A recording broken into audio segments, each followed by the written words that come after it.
Welcome back to the Motor Index, folks. And while the year is 2025, and you are reading this correctly, Richmond Raceway has produced a banger of a race. I repeat, Richmond Raceway has produced a banger of a race. Austin Dillon went back to Richmond and got the revenge he wanted from last year with how that went down. And say what you want with how last year went down. Obviously dirty, wrecking two guys to win the race, but Austin Dillon was going to win that race prior to having to do that. And now he comes back and gets the revenge. Oh, I gotta admit, it is pretty cool. It sucks, and I don't want to say it sucks because this is just the playoff format we're given, and he's succeeding with the playoff format we've been given. He's going to finish in the top 16 in points now. I have no clue where he was running prior to that, but and I get it, completely exposes the playoff system, totally get it, but wow, that was, first off, the race was nuts. The race was nuts from start to the finish, but him coming back to get that win with all that's gone on with him and all that's gone on with Richard Childress, Austin, especially with like Austin Hill in the Xfinity Series, this is a huge win. Huge win. I mean, do I think Dillon's going anywhere in the playoffs? No, probably not. I mean, unless he can maybe pull something off at like Darlington, because he has, I think, I'm remembering correctly, was this 2020 or 2021 when the race where Truex and Elliott get into each other at the front of the field on the final green flag run there at Darlington, they wreck, and then they make it to pit road, but then Harvick passed for the lead. The next car was Austin Dillon, who ends up almost catching Harvick at the end at Darlington. So I don't think necessarily saying Austin Dillon not moving on saying Austin Dillon is going to move to the round of 12. We sit here right now and it sounds crazy, but I'm telling you right now, with the speed that the RCR as a whole, but specifically that three cars had, in the weeks building up to this Richmond race, I'm sure you could probably go back in my videos where I'm pretty sure I said that three car is building speed as they head to Richmond, and then obviously they go win. I don't think it's that crazy of a stretch to say that they might be able to make it past the first round. I'm not going to pick it, but if you're lining up, well, I guess SVG does have the crazy point situation, which is pretty nuts. But like, I'm trying to think of who's going to be those first four that are going to be out. I mean, we do have the possibility of a new winner. So I mean, if you throw somebody like, let's just throw somebody out there. I don't want to say it, but like John Hunter Nemechek, maybe John Hunter Nemechek or somebody goes on and wins. Like, I don't see them progressing to the next round, but I could be, and that might be a bad example. If they get a really random winner at Daytona, I think that even helps his chances even more. But I don't, like, do I expect Austin Dillon to be good at Bristol? Probably not. And then I think that is somewhat of a comparable track to Richmond. Somewhat. It's not really, but, and I mean, I don't know what he's ran at Gateway. I'm pretty sure Gateway's the middle race there in the first round. I don't remember exactly where he's ran there, but I just don't think Austin. I'm not picking him to get past a round of 12, and I'm frankly probably not going to pick him to get past a round of 16. But I just don't think it's that crazy of a proposition to say that might happen. But besides the point, crazy night for them. Wild that they were able to pull it off again, especially given the madness that this race provided. And we're going to go through as much of it as we can. I think so much happened that I'm not even going to be able to hit all of it. Because I probably forgot like 5 things that I don't even have written here. But let's get into it.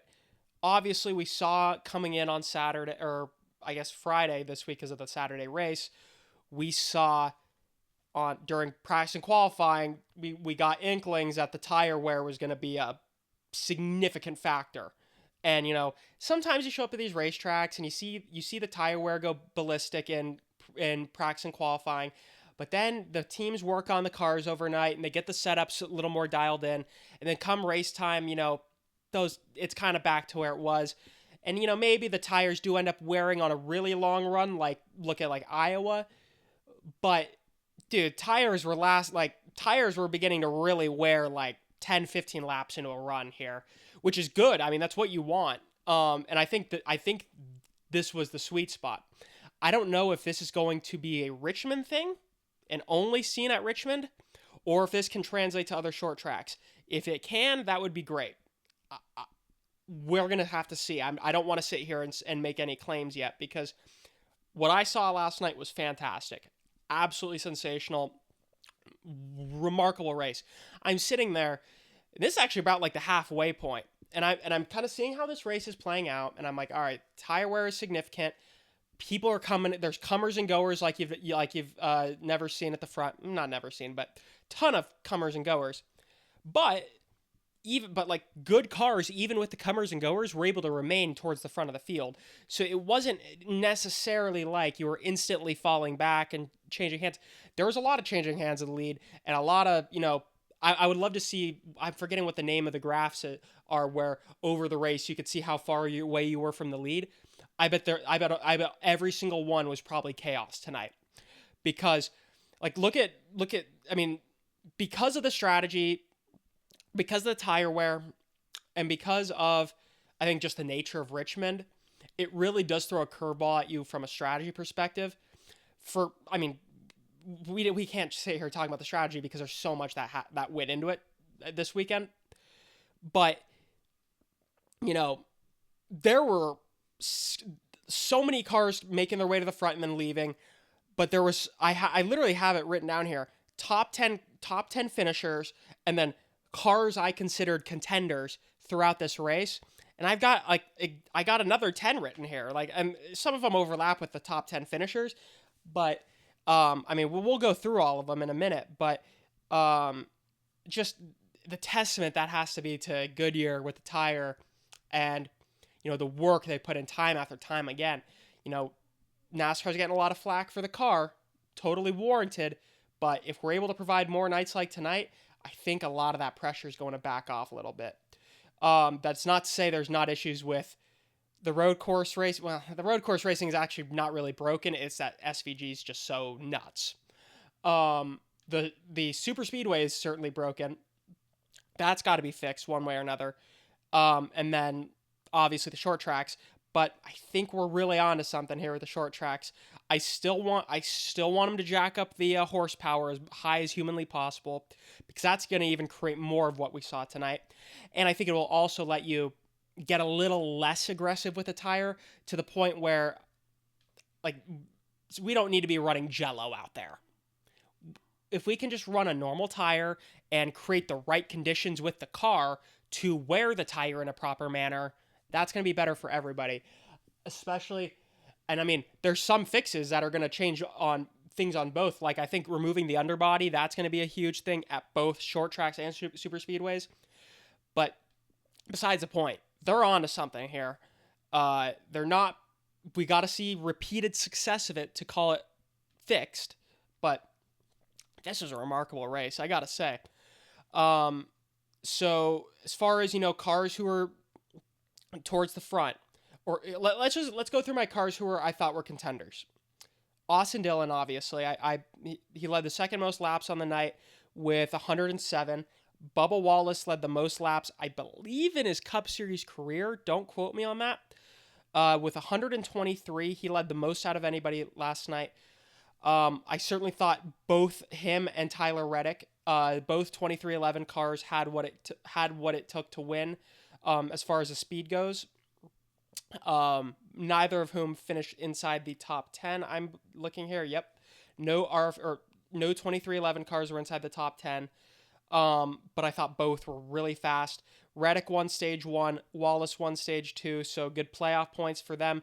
Though, with Bubba's already locked in. Tyler Reddick is not.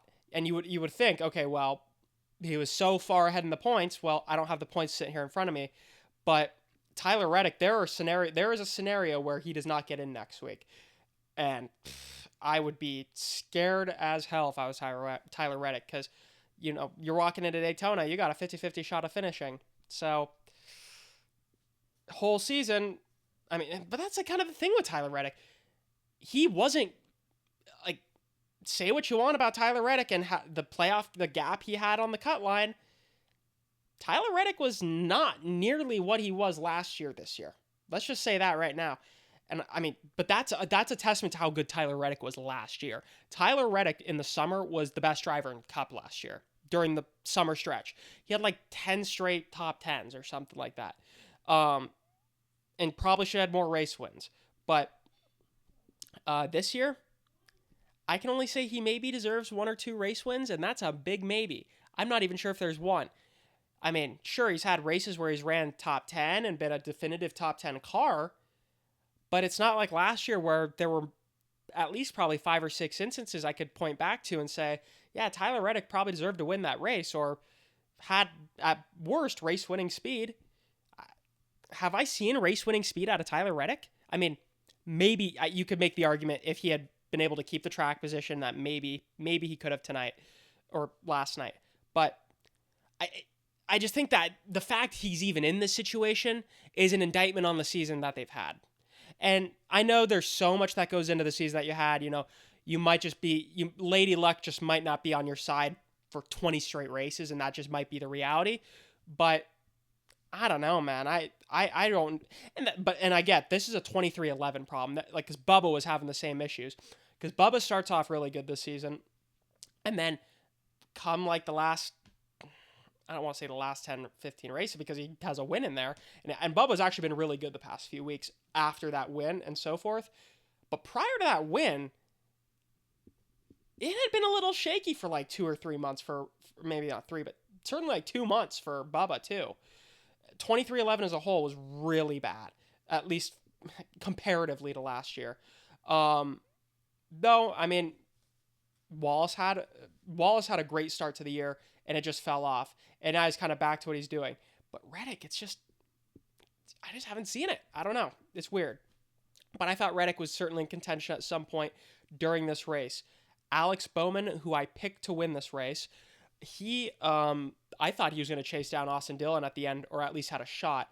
But I think because that green flag run went a little longer, if I'm remembering correctly, and it seemed as though Bowman kind of used up his stuff there by the end and just was not going to have enough to catch him. I think when he started really going for it and trying to catch him, I think he was like 3.5 seconds back, and he might have been able to wipe a second or a second and a half off that. But I don't think he ever got within 2 seconds of Dillon by the end of it. So sucks for Bowman because I thought he was in a great position to win that race. And he was one of those cars who was like kind of I don't know how many laps he led, but it felt as though it was between, like, in the last stage, it felt like it was between Dillon, Bowman, and Blaney. They finished top 3. 1, 2, and 3. Dillon, Bowman, and Blaney in that order. That's how they finished. But I thought those 3 cars were the cars who, by crunch time, those were the ones who were in contention to win. Now, over the span of the race, you saw other guys, like I mentioned, 23-11 cars. Joey Logano, that's another guy. He ends up coming home 4th in the race, but there was a point where I thought, maybe Joey Logano, I mean, he had a hard charging car. I think he went from like deep in the field to like top 5 at one point on a green flag run. And we know Logano's good at Richmond. He's won here before, should have won here when Dillon wrecked him on the final lap last year. It kind of felt like this was the type of race, this type of dogfight, especially on the strategy, when things just are going so chaotically. Like that's what it kind of felt like with Logano tonight, where so much chaos is happening, so many people are taking themselves out of the fight that he could just be the last one standing because of how hard they grinded. We've seen that plenty of times before with Joey Logano. And it kind of felt like that was cooked. That was the recipe that was cooking last night. Didn't end up coming out, but I thought it was a great run for Joey Logano. Denny Hamlin had a wild night. Denny Hamlin, the fact Denny Hamlin finished 10th is quite remarkable because he probably had a top 3 or 5 car just on pure pace. But because of how chaotic his night went, I think he got a speeding on pit road.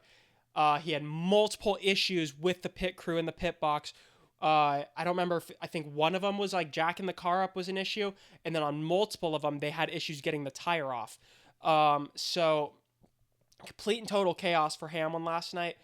Obviously, it's Richmond's one of those places where when you go there, you automatically think of Denny Hamlin as a guy who's going to be in contention for the win. Sure looked like it in the early stages of this race before he kept taking himself out, and I'm going to be really curious to hear what he's got to say on this race because um, there was a lot that went on, not just with Hamlin, but with the racing as a whole. He's going to have a lot to say on it. That'll be really interesting.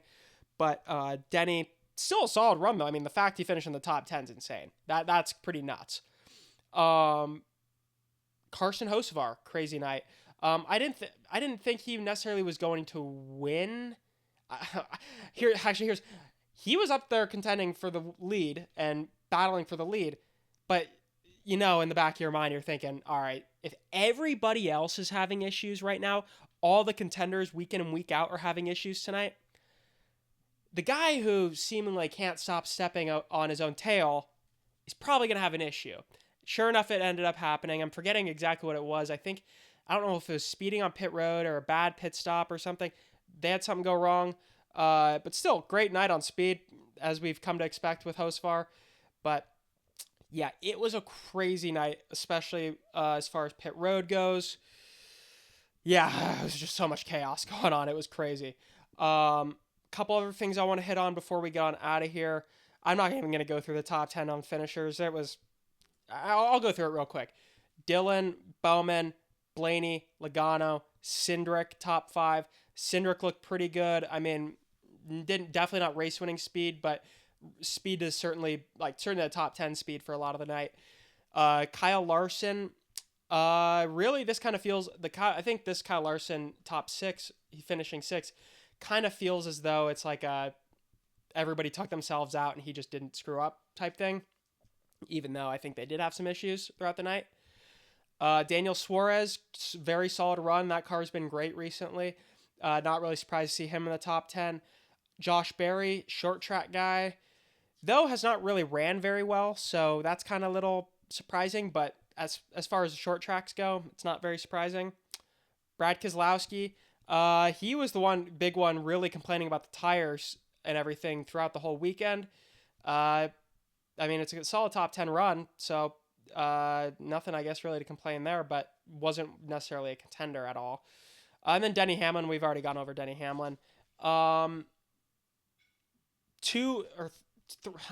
much time have we done? Jesus. Okay, this is getting long.